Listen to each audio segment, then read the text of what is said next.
Hi gang, Rob here. It's the morning of 31 March 2016 and I've got a knife at the sharpening bench this morning that I'm going to sharpen. This is a Spear Point Cold Steel Code 4 but part of this project is also going to be a modification that I think a lot of you guys will be interested in. Some of you for reasons of physical ability, and some of you just for slick operation and convenience. This is a member of the Triad Lock family of knives from Cold Steel. A storied locking mechanism that has many great points. It is fast to deploy, especially on the Code 4. It is super strong. Strongest locking mechanism on the planet, you might say. But there is one aspect of the Triad Lock that a lot of guys don't like. Sometimes the lock release has a little stick.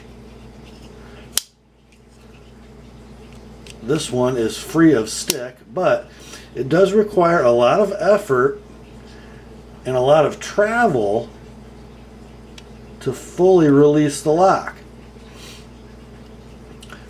You can see what that does to my thumb. And this knife belongs to my customer Royce in California, and he has some dexterity and finger strength pain issues, and he's sent me a couple Cold Steel knives to perform this modification to that I'm going to show you. One cautionary note, however: the assisted Cold Steel Triad mechanism on the Swift, not a candidate for this mod. What we're going to do is we're going to modify the spring, which is that blackish or blued component down there in the bottom of the blade well. That spring is different on the Swift. The spring on the Swift is a broad stainless steel stamping that nests inside the handle, and it runs both the assist mechanism and the lock. So what I'm going to do to this knife, I do not recommend at all on the Swift. Now first, let's see where we are. How much force is required to release the lock of the Triad Lock on the Code 4. Now I will also tell you that some models of Triad Lock Cold Steels will require way more force than this one. But let's see where we are, and I've just got an Allen wrench laying here to help depress the lock. So I'm going to slowly build force. There we are at 3 pounds. And at about 5 pounds, we start to release the lock right there. And then we're not remotely close to releasing the blade at this point. In order to get full release, I'm slowly building up to 10 pounds.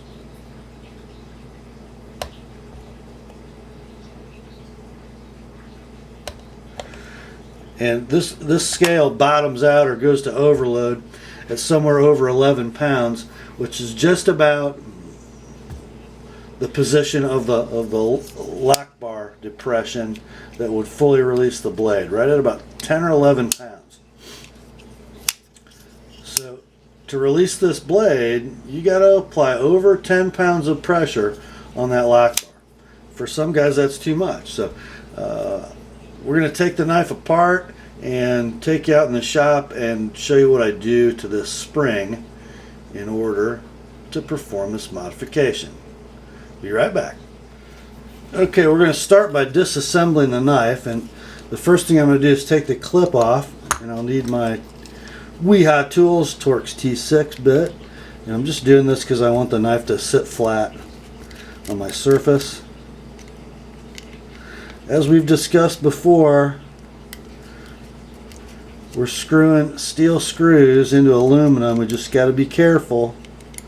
We do not want to pull any of these threads out of the aluminum. If you do that, you just destroyed your cold steel knife. As our buddy Toad Sticker is fond of pointing out, strongest lock mechanism in the world, and then you put it together screwing into aluminum. A knife is only as strong as its weakest point, Rick would say.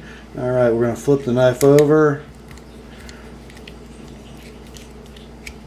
and remove these two body screws.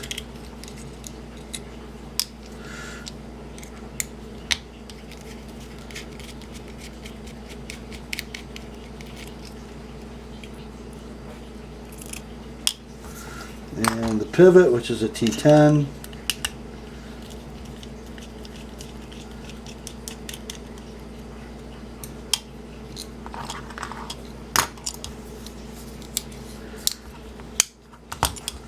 And now we're just going to wiggle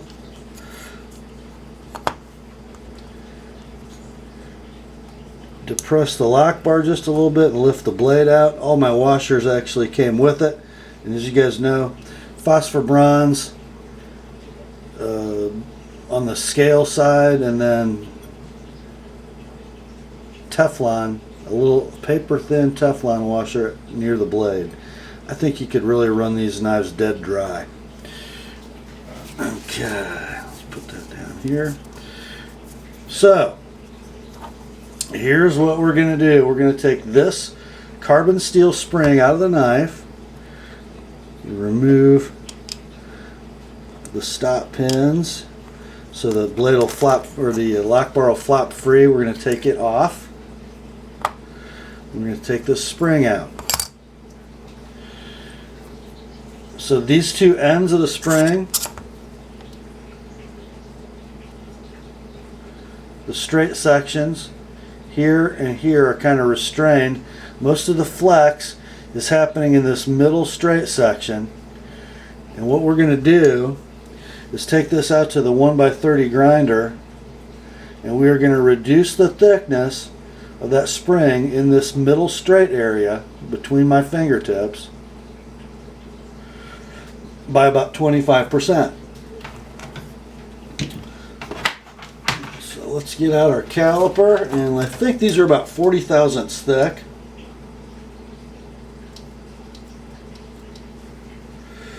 Let's take a quick measurement to get a starting point.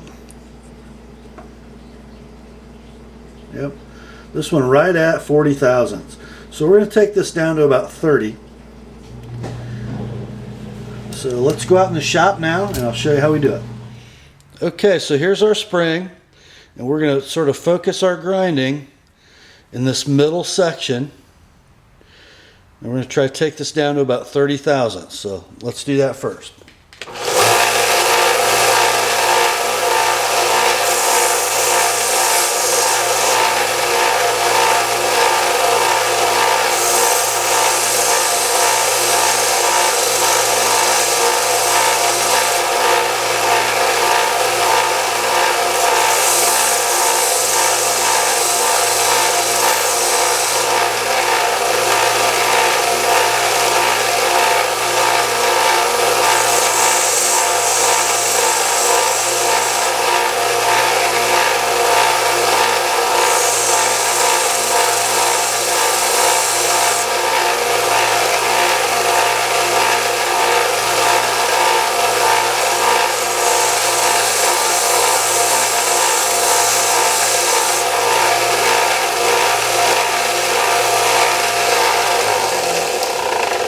Okay, guys, it's very important that we keep this thing cool, and we'll judge our heat by our color. And as you can see, we've got bright, shiny white steel. If this starts to turn sort of a tannish amber color, we know we've reached about 300 to 350 degrees, which would not kill the temper. If we start to see blue, so if it starts to sort of match the blued ends in this ground area, we know we're getting close to 700 degrees, which is probably where this 1055-ish spring steel was tempered at in the first place. We don't want to exceed that or really even get close to it. We don't want to change the hardness or the mechanical properties of the spring at all. We just want to make it thinner so it requires less force to flex it. So let's see where we are.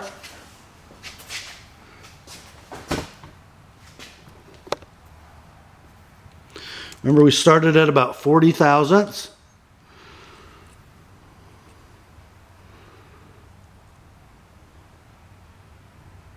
Boy, that was a pretty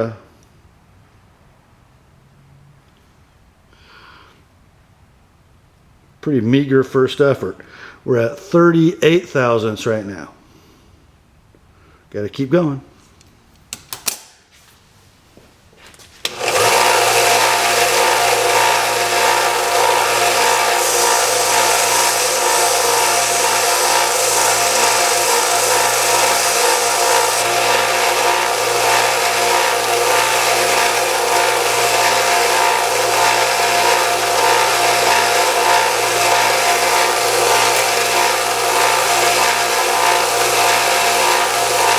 We're down to 35.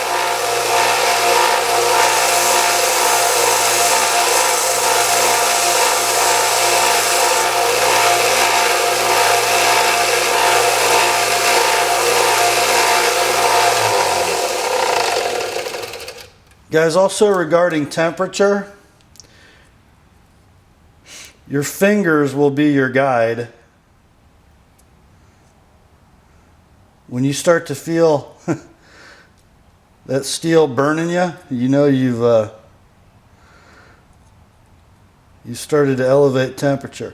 I'm at about 31.5 thousandths at the skinniest point right now, so just a little farther.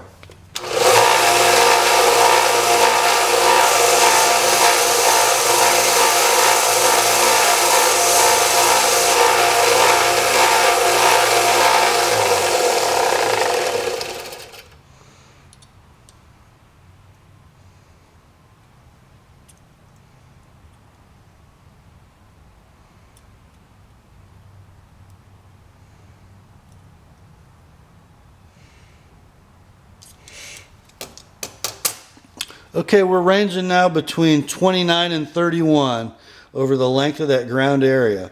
Now, when we're using a spring or any kind of steel that's going to be under a load, we want to remove any points of stress that we might have. So it's going to be very hard for you to see.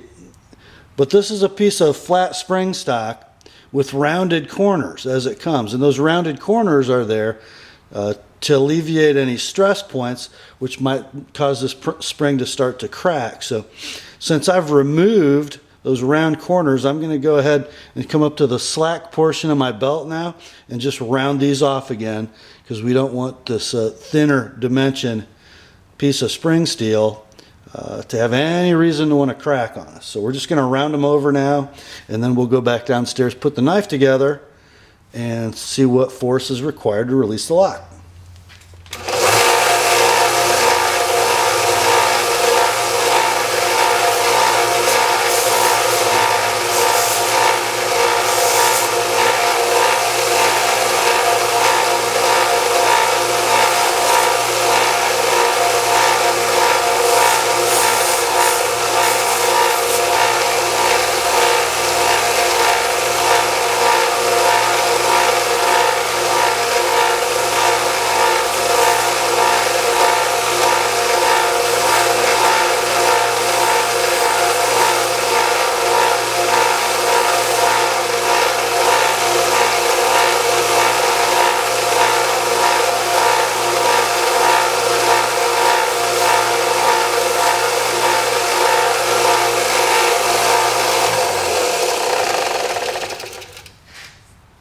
Okay, don't know how well this is going to show up, but we've rounded those corners. And so let's go back downstairs to the sharpening bench and finish her up. So now, what else do you guys see we might want to do? There's probably a reason that this piece of plain carbon spring steel stock is blued from the factory, huh? Yeah, to prevent rust. So we're going to use our trusty Presto gun blue touch-up pen, and we are going to re-blue this spring, making sure to hit all the areas that we removed the original bluing from.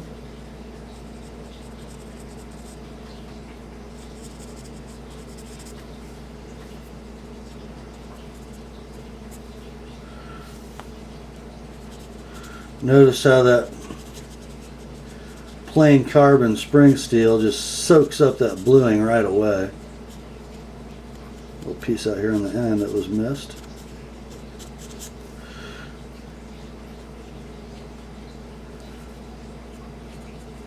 For good measure. Now what we want to do is let that finish working for just a second, then we're going to rinse it underwater and put a little oil on it. Be right back. Okay guys, here is the finished product. My camera will focus, there we go.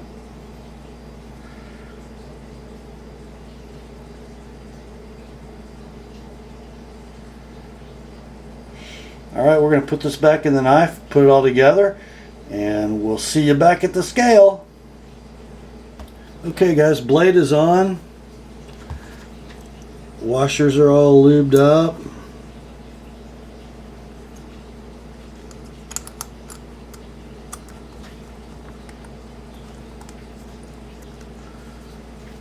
There we go. Don't want to forget our closed stop pin. If I can fish it out of the tray.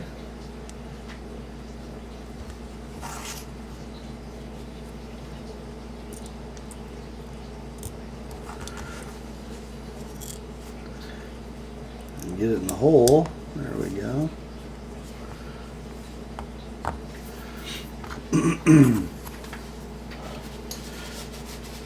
Can't wait to see what this thing measures on the scale now.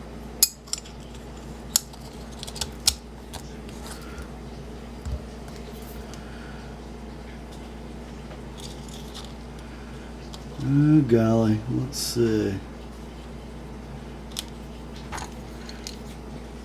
I got my screw lengths a little mixed up. Now, I am not going to use Loctite, guys, on anything that goes into aluminum. The mechanical function of the threads, just putting this together a little loose right now, and the sort of dry film blue thread locker that's on from the factory is all you're going to need to keep these tight. This isn't it's not like a pivot where we're assembling it less than full tight. Okay, now we'll flip it over and then reinstall the clip.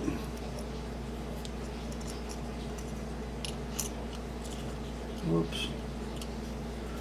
Best laid plans of mice and men. There we go.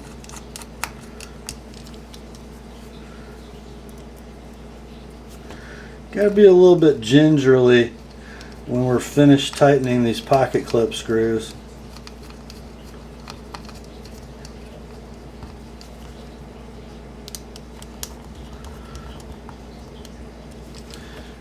Just because there is a little spring tension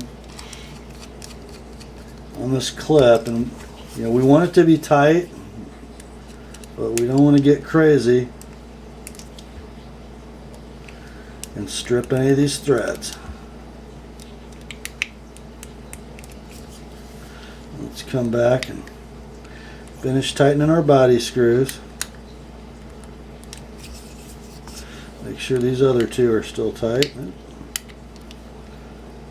We didn't take these out. Okay.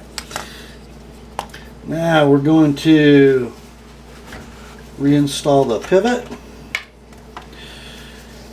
I'm going to clean the threads with a little acetone.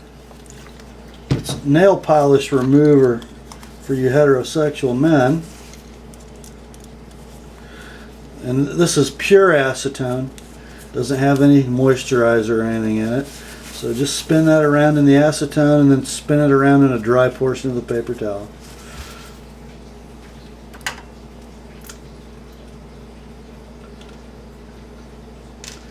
Now we're going to come in with a little blue Loctite.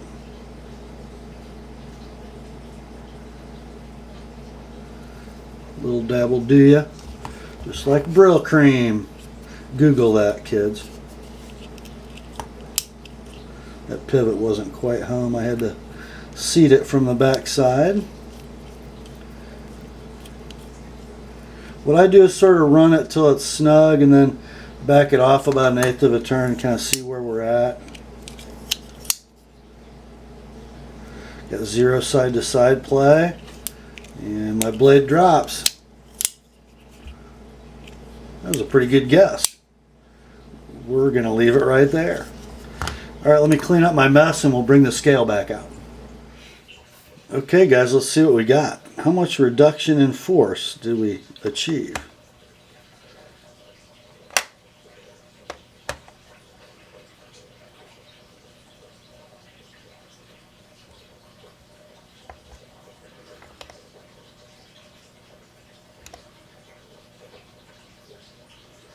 About 3 pounds it's breaking.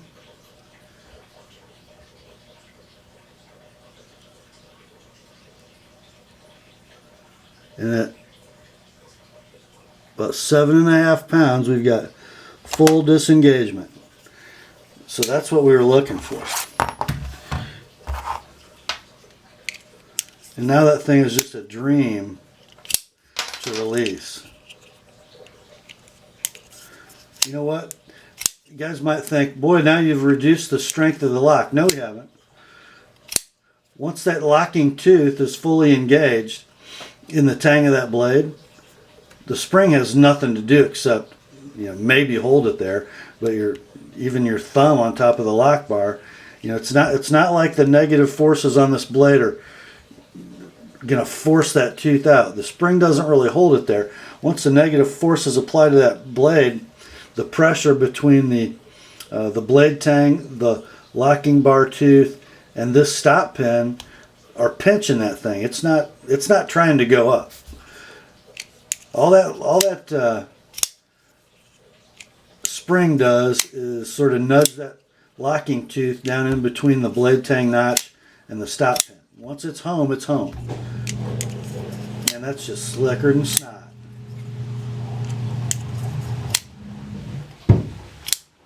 Very little effort. You know, it does help deployment too, because there's not as much friction around that cam action of the blade tang surface that rides on the tooth. So just a slick operating cold steel now. Still no side play. What a beauty. All right, we're going to get her sharpened up. Send her back to Royce. Thank you guys for watching. I hope that helps. By the way, if you're not comfortable performing this modification by yourself and you'd like to have me do it, it's something I like to do in conjunction with a sharpening job. I just charge an extra $10 above a sharpening spa. So for a cold steel triad lock, be it AUS 8, BD1, or XHP, the whole shooting match for an under 5-inch cold steel is $40 plus return postage. So if any of you guys are interested in having me do that, you know how to get a hold of me. That's all for this one, my friends. Grace to you and peace from God our Father and the Lord Jesus Christ. And remember, the word is sharp.